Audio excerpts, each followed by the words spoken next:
Three stocks to buy near their 52-week low. This is a video that I do every Saturday, and I talk about stocks, mainly quality stocks trading near their lows, and I go through a basic screener and I do a very quick overview on each one, and I let you guys if I believe it's presenting a good opportunity, or maybe I believe the stock is overvalued, and in this case, I would give you my price alert on when I believe the stock is fairly valued. But in this one, I'm going to do something a little bit special. I'm going to talk about some growth stocks, as some of them have been pulling back and some of them are presenting interesting opportunities here on these prices. So I'm going to talk about them and give you my opinion, and I really hope you enjoy it as always. Now, the first one is Marvell Technologies. Marvell is down 18.6% over pretty much yesterday alone. It's down 44.5% year to date. The stock has been getting killed, and it really reminds me of AMD, under $100 per share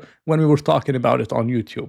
Because within the custom AI chips, you have Marvell, which is a beast. But then you have the biggest beast of them all, which is AVGO. I mean, the company is just amazing. They're killing everyone. They're taking market share, and they're growing so well. Now, AVGO is up 82%, Marvell is down 17%, kind of like AMD and NVIDIA. And the TAM is so large that both companies can coexist, but Wall Street and most investors believe it's either AVGO or no one.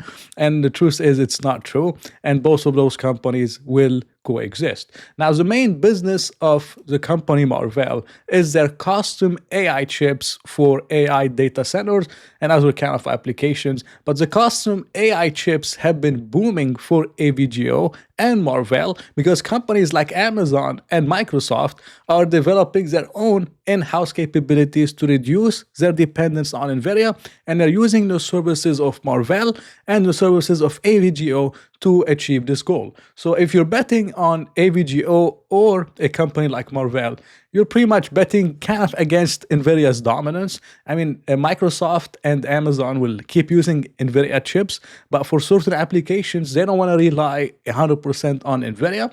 So they're using Marvell and they're using AVGO to develop and design their own chips. And it's been going amazing for them. Now, in terms of the company, the data center segment has grown 69% year on year and 3% quarter on quarter. That's amazing. Enterprise networking, which is mainly switches and other kind of things for data center, other than the custom AI chips, it was up 28% year on year and 9% quarter on quarter. Then you have carrier infrastructure, which is mainly chips related to 5G infrastructure and other kind of 5G and wireless applications. They have, companies like Samsung, companies like Nokia, and other companies as their customers. This one's up 71% year on year or down 6% quarter on quarter. Then they have the consumer, which I believe is mainly chips for printers and chips for computers and things related to the consumer. This one was up 30% year on year and 84% quarter on quarter. And finally, you have the automotive segment, which they just sold it for $2.5 billion. It generates $250 million in revenues per year. So they sold it for 10 times sales. So I believe the company got an amazing deal selling the automotive business, which isn't too big. It's not performing as well. So they got $2.5 billion, and now they can focus on the main areas, which is custom AI chips and other applications that they have. Now, for Marvell, they're expecting their market opportunity to grow at a 35% CAGR for custom AI chips, switching, interconnect, and storage. Earnings per share, they beat by 1 cent. Revenues, they met revenues expectations.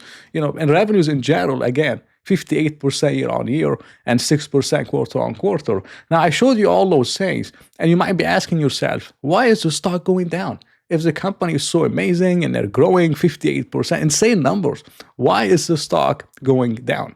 Well, it's mainly going down because of Q3 guidance. And they said overall data center revenue in Q3 to be flat sequentially, which he attributed to nonlinear growth in the custom AI chips business. Fourth quarter growth is expected to be substantially stronger, and this is mainly lumpiness from guidance, which he believes is normal with hyperscalers to build out infrastructure. And some of the analysts were mainly worried about the moat of Marvell, of them being able to retain customers like Microsoft and customers like Amazon, and they're just worried about a flat quarter on quarter, with the stock was expensive little bit back then. But again, I read a lot of reports, and the CEO himself, he said that this is just lumpiness. So sometimes they back order in the fourth quarter, and the second quarter is stronger than the third. So if the third quarter is weak, it doesn't mean the company deserves to go down 18 or 19%. And of course, you got the analyst downgrades, they downgraded the stock. And to me, the whole setup is looking very, very interesting. For example, in December 2nd, they signed a 5-year agreement with Amazon Web Services to collaborate on AWS products and the use of AWS cloud infrastructure. So they're gaining a lot of contracts with Microsoft, with Amazon, with many of the hyperscalers.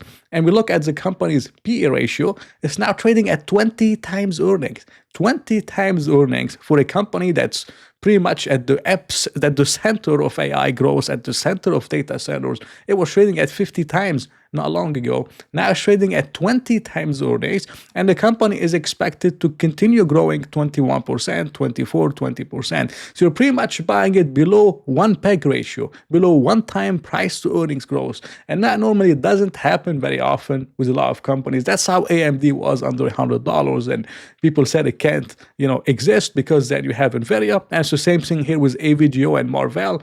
But if that was the case, then why is Microsoft and Amazon Web Services still using Marvell? So to me, the whole thing doesn't make sense. And those hyperscalers, they don't want to rely on Nvidia forever, and they don't want to rely on AVGO forever. So you're going to have some diversity of revenues, and Marvell is going to take a piece of the pie. Maybe it's a small piece, but it's a good piece, especially if this piece is growing 20 to 30% a year. So to me, Marvell is presenting a very interesting setup, and I'm liking it. The company is becoming more profitable, 30% net income margins right now. And again, to me, this one is one of the most interesting ones. And I believe the stock looks like a buy at this price, but I'm still studying it. But to me, it looks really good. Now, the second one, which I was surprised to see on the list, is CostCO. CostCO is down 10% over the last 6 months, and I'm going to try to keep it short because CostCO is overvalued, and we look at the PE ratio, and we believe the PE is high, and we skip CostCO, but the PE keeps getting an expansion, and CostCO keeps on going up. And this is mainly because of consistency within earnings. So the company has been very consistent over the years, and I own a similar stock called AutoZone, and AutoZone also gets an expansion over time because the company shows consistency, and people skip it because it's overvalued, and it just keeps on going up. It's kind of the same thing with a company like CostCO, which is why in this video, I'm going to mainly evaluate based on the likelihood of CostCO getting to a certain price instead of me valuing it at 15 PE and tell you the stock is worth $50 per share. So that's what I'm going to do with a company like CostCO. But CostCO has been very impressive because they're still growing same-store sales at 5 or 6%. And this is amazing for a very large company like CostCO, 5 or 6% same-store sales. This is very, very impressive from the company. Earnings per share are still growing around 12-13%, and are expected to continue growing 11-12%. And I think the company can easily pull it off.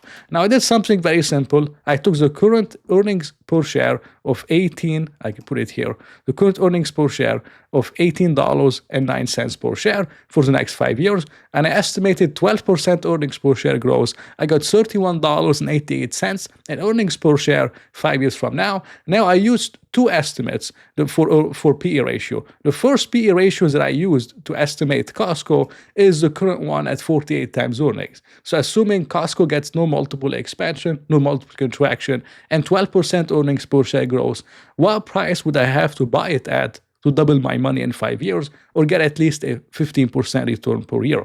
The second PE ratio I used is 39 times, which is the average for me to get it double. And this is what I came up with. For 48 times, for me to double my money, I would have to buy CostCO at $761 per share. If I want to buy it at 39 times, which is the average multiple, I would have to buy it at $624 per share. So for me personally, I have a price alert on CostCO at $750. And if it gets close to $750 or below, maybe this is the time to start opening a position and dollar cost averaging down. I'm, of course, not buying CostCO here. I think it's too expensive, even though it's been going down a lot. It could go down even more, and it has happened before. So for me, anywhere close to 750 or below, I would start, getting more interested, and maybe I could potentially open a small position. But that's what I have on CostCO. Now, the last one, which is an amazing company, is CrowdStrike. It's still up 21% on the year, but CrowdStrike has been going down. It's down 17.5% from its all-time high. And this is a stock that I own. I used to own. I bought it in 2023, and then I sold it because it was overvalued. So that was, one of my mistakes with a company like CrowdStrike. But CrowdStrike is just an amazing company. It's riding one of the biggest tailwinds, the biggest trends of our lifetime, which is cybersecurity, and it's not stopping anytime soon. The company is still growing 20% in annual run rate, and free cash flow margin is 24%. So the business is going very well. It's very healthy. The cybersecurity TAM is expected to reach 250 billion from 116 billion. And, the company is growing like 21% in revenues, 29% in earnings per share. And it can do it for the next 5 or 10 years because this is such a large market and it's not stopping anytime soon. So I've been dying to get cybersecurity exposure, but I never was able to do it at the right price. And when I did back in 2023, I sold it because it was overvalued. And that was a mistake I made with a company like CrowdStrike. And you could see the consistency from CrowdStrike in terms of quarterly revenues from 47 million to 1.1 billion. And look at this chart. It's so clean, so beautiful. And again, the business is really amazing.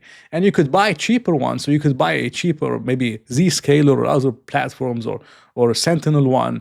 But I believe in sticking with the best. And CrowdStrike is really the best in the cybersecurity space. Now, if you look at the company's earnings multiple, it's trading at 100 times earnings. And this is non-GAAP. 100 times is too expensive. It was trading at 140, now trading at 100 times, which might seem more reasonable, but it's still 100 times earnings. For me, is very hard to stomach that. Now, looking at the sales multiple, which I believe is a better way to value CrowdStrike, is trading at 20 times sales with the mean of 16 times sales. So it used to trade around 16 times. To me, the 16 times is really the sweet spot. If you can get it at 16, it gets very interesting. But then, in my opinion, the biggest risk is what if, the hype around cybersecurity dies out and the company goes back to like 12 times or 30 times, just where it was 2023 when I bought the stock. If that happens and you're buying CrowdStrike today and the hype dies out, then you could potentially lose a lot of money. So I have different case scenarios with my valuation. The company is still expected to grow 21, 23, 24% in revenues, and I believe it. I think it's highly, highly achievable with cybersecurity being in its early days. So I took the current revenue of 4.7 billion and I put it here 4.7 billion for the next 5 years and 21% annual revenue growth. That would get me to $12.4 billion in revenues by 2030, which is around 5 years from now. And I took in 16 times sales, which what I showed you is the mean. And then I put in 12 times sales, which I believe if the hype dies out of cybersecurity, it could go back to 12 times, just where it was not long ago around, 2023 here, it's 2023, 2024, it was trading at 10, 12. If it goes back there, if the hype dies out, then you could potentially lose a lot of money. But 16 times sales, which is still a multiple contraction from the current 20 times sales, would imply CrowdStrike as a buying opportunity here, and it would be an amazing buy. Now, if the hype dies out, as I told you guys, and you want some margin of safety or the worst case scenario, you have to buy CrowdStrike at $300, which is another 30% from here, and could happen in a bear market, but it's highly, highly unlikely. So for me personally, I have a price alert on CrowdStrike at $350 per share, which I believe is somewhere in the middle where I would be, for example, buying CrowdStrike. So if I buy it at, let's say, $350, and let's say I'm right on the hype potentially dying out, my maximum drawdown is like 15%, then I can dollar cost average down. But dollar cost averaging down, 30% if I'm buying it here, I would feel like I'm not really valuing the stock properly and I'm just buying it because I'm desperate to buy it. And I'm never desperate to buy anything in the market. So $350 or below, it would start getting interesting for me. But if it gets to 300, where it barely bottomed in 2025, April, then it would get really interesting. And that was my opinion on CrowdStrike, on Marvell, and on CostCO. I believe Marvell is by far the most interesting opportunity here, and I will likely be making an another deep dive on Marvel and trying to make sense of this sell-off, which to me doesn't really make sense, and I doubt if it would last too long. The second interesting one is CrowdStrike, but especially at 350, and Costco is one where it's an amazing company, but I just cannot stomach the valuation. So I hope you enjoy it. Not financial advice. If you did enjoy it, please press the like button and maybe consider subscribing. So I'll talk to you in another video.